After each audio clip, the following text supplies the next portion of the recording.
হযরত ইব্রাহিম আলাইহিস সালামের বাবা বলছে, পুত তোরে আমি তেজ্য পুত্র করে বাড়ি ছাড়া করে দেব। হযরত ইব্রাহিম আলাইহিস সালাম বলছে, আ'তাজিলুকুম ওয়া মা তাদউনা মিন দুনিল্লাহ।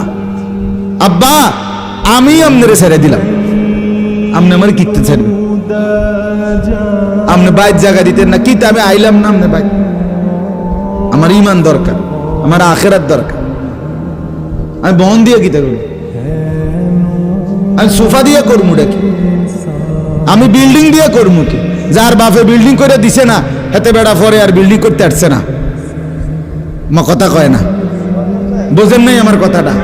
যার বাপে জমি কিনা দিতে আসছে না এবারে পরে এবারে ফুতে আর কোনোদিন জমি কিনতে আসছে না, তো তো কি আপনি যে একবার উল্টাইয়া গেছেন। হ্যাঁ, আরে ভূত, আমি যদি কদ্দুর কিছু করে দিয়ে যেতাম না পারি, আমি মরলে তারা খাইবো কেমনে? না তারা চিরা খাইবো। আর পরে আপনি 2 বস্তা চিরা কিনা দিয়ে যাই, আপনি মরলে আর কেউ দুনিয়াত কাম করতো না, আপনি একটা কামিলা মরতে আছেন শেষ।